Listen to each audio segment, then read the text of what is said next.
Alright guys, welcome back. So today we're going to talk about Celsius, some actions to take. You're required to play defense here, and there are some small steps that I really recommend our viewers, people who are stuck in this Celsius mess, to really take in order to protect themselves, because we trusted Celsius once, and if you're going to trust them again, that's the wrong move. So these moves that we're going to take in today's video, they're really there to protect you, and I really consolidated them from the video from Bennett and Digital Asset News. I'm going to reference their video in the references below, so if you want to watch their video, go ahead. But I basically summarize their suggestions as well as my own suggestions. We're also going to go through how to file a claim on Stretto, and you can file a claim if you want to, but I don't suggest going through what I'm going to show you because things are denominated in US dollars, so it's still a time where waiting is more preferable to taking action for filing a claim. Other than that, guys, if you are new to this channel or you are a returning viewer and you have not yet subscribed yet, please be sure to go smash that like button, smash that subscribe button, and once you got that done,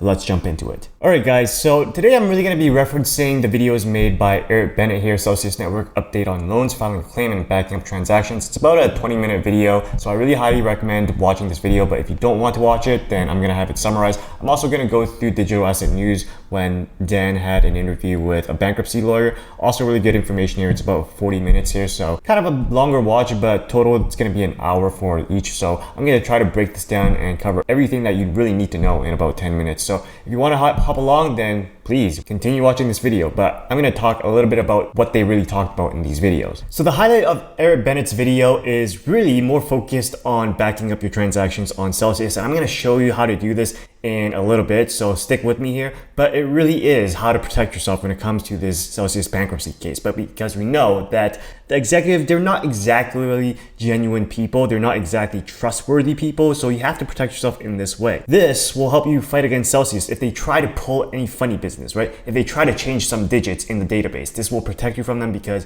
you'll have the transactions downloaded and you have it on your own USB drive or somewhere where you keep safe that Celsius can't touch it. It's kind of crazy that we have to go through this, but we do when it comes to untrustworthy people. Now, when it comes to claims, Aaron said that he's going to show us how to file claims, but in that video, I found that he didn't really show us anything about claims other than I'm going to wait. That was his advice. He did go through loans thoroughly on his video, so I'm not going to go through it in this video because it feels like he did a very thorough and good job. So if you want to figure out how the loans work, then please refer to that video in the description or the pinned comment below. But as far as I know, how Aaron described it is that even if you repay your loans to Celsius, what will happen is that collateral that you unlock from repaying your loans will be moved to an earn account. And earn account is where you don't want your crypto held because anything in the earn account is not withdrawable, right? Because withdrawals are paused. So you're basically throwing money into a black hole here is how I see it, is how Aaron sees it, because let's say you pay back your loan, they unlock your collateral, move it to the earn account. Well, the terms of use for Celsius is that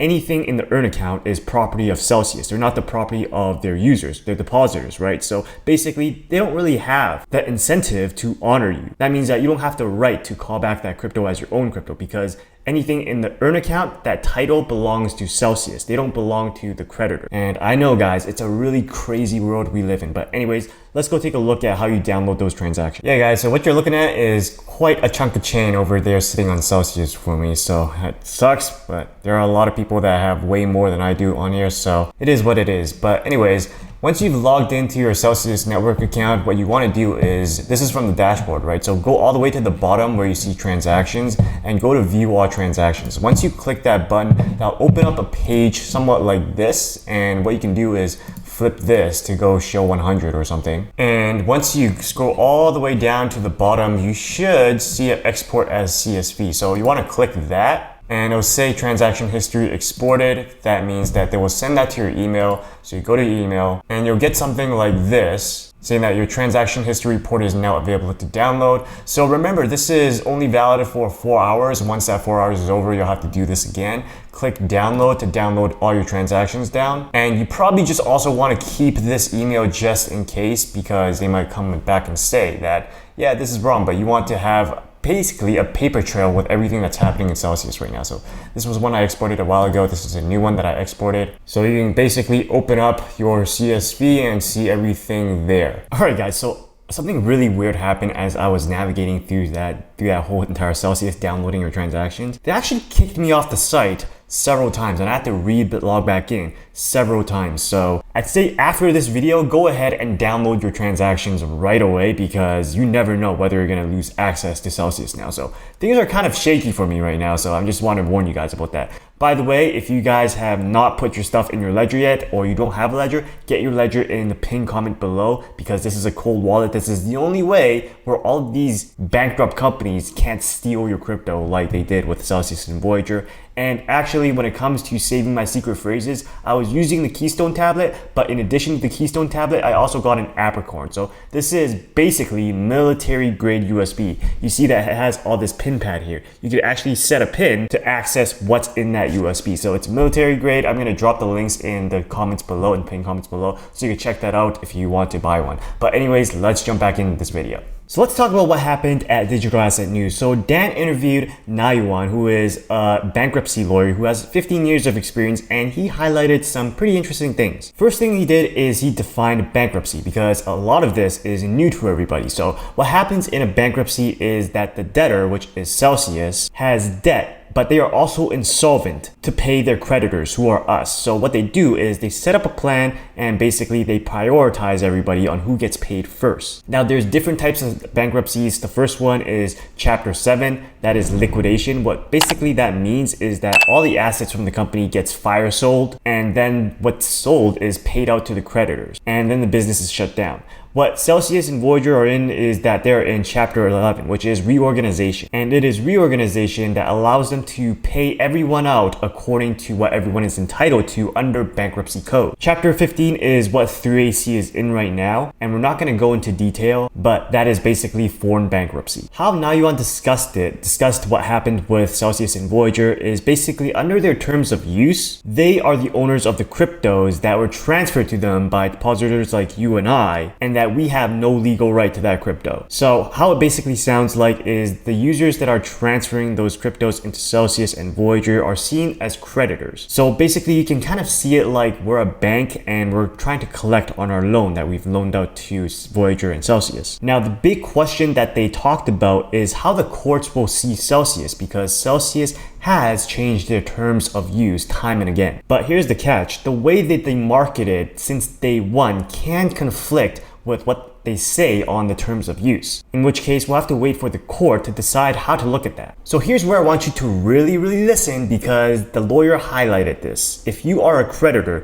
you want to file a proof of claim. You want to say how much you are owed, because that gets your foot in the door. And if you don't file it, you might not be able to collect. So it is important to file your proof of claim, and we'll talk more about that in a little bit later, so just hold on with me. But let's say you have deposited 20 Bitcoin and you have no loans. There's this issue that they have with impairment, because you are impaired when you don't get back the full amount, right? But that is hard because the value of Bitcoin changes basically every second, every minute, right? And if there's a discrepancy between the value of the Bitcoin that you gave them and what they gave you after the bankruptcy, then how do we define whether you're impaired in this case? Because it's different when we're talking about crypto. They're not valued at things like $1, right? One Bitcoin is one Bitcoin, but one Bitcoin can be equal to $10,000 or $60,000. How do we know that you are impaired? Those are the questions that we're asking now. So what really makes the Chapter 11 successful? What makes it successful is that all the creditors will basically vote and approve of the plan. And this plan is gonna basically come from the company, right? Otherwise, you're gonna go back and redo the plan again and redo the plan again, from what I understand. So how I think about it is it's gonna be an uphill battle for Celsius. With my flawed understanding, how I see it is that the current situation has some current executives that have a lot of negative rumors, which may not be rumors, surrounding them. There might be a lot of fraud that surrounds the executives and the whole entire company as a whole. So we have to go through that mess. So just want to go through this example of filing a claim. xclaim.com/Celsius, Celsius Network LLC is a very good page to actually bookmark and keep track of this thing. But going to file a claim will open up this page. And if you click electronic claims filing, that'll actually open up this page where it says just enter a password. So if you don't have a password, go to request a password, which will open up this page, and you put in your email, your name, I'm not a robot, submit, and you'll basically get a password in order to sign in to Stretto to do the electronic claims, right? So once you have that password, go ahead and put in that password, and go I'm not a robot and click login. So it'll say legal policies and terms of condition. So basically go read that and accept terms and conditions, and the debtor name and case number. So they have several debtors here. So most of you guys, depending on where you're at, will basically use the first one, Celsius Network LLC. KeyFi, lending, mining are for specific people. But looking at it, for most of us retail investors, it's basically this one with the 10964. And you can also check in your email for who is corresponding with you. Mine says 10964, the one who's been sending me all the updates about the bankruptcy and the litigation stuff. So I'm using that one. Click next. And this is basically just filling out the form. Who's the creditor? That's going to be me, Donald Lee. Other names, I don't have any other names.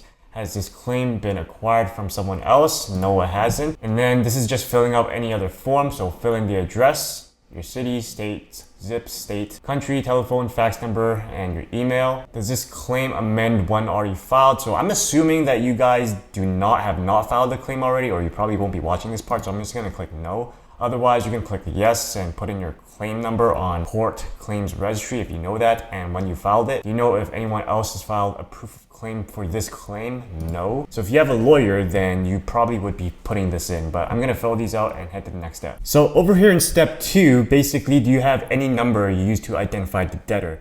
No, we don't, because basically we are the creditors, the debtor is Celsius, right? How much is the claim? Now this is the part that I was talking about why you should not fill out this form, because right now what it says on my application, my dashboard, is my total holdings is $31,539.78.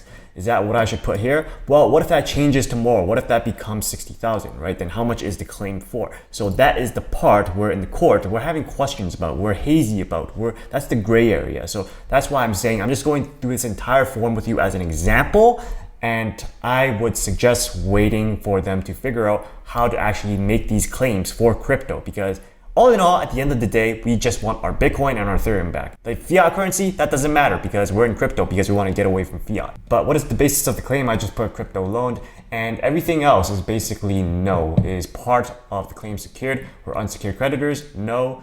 Claim based on the lease? No. Right of a set-off? No. Is all this part of the claim entitled to priority under USC 507A? No. So after that, you can go ahead and click next. So after that, on the sign and date, basically, I'm assuming you guys are the creditor. You're not the lawyer or anything. Otherwise, you'll check different boxes. But basically, you click I'm a creditor. You click that checkbox. I understand and agree. This is a legal representation of my signature. And you basically fill out this form, which I'm assuming you would know how to fill because it's basically filling out any form that you go, let's say when you apply for a job and all that stuff, and then you click next. But I'm not gonna click next because I'm not gonna submit this form. Like I said throughout this entire process, that we're not submitting this form. We're not submitting something that is using US dollars because we want to wait for the crypto version of this to come out. If there is going to be a crypto claim form, that is the one we want to fill out. So that's all I got, guys. This entire video is basically to tell you guys what's been happening with the claims and stuff and how to back up your transactions. What I just showed you right now is an example of how to fill your claim.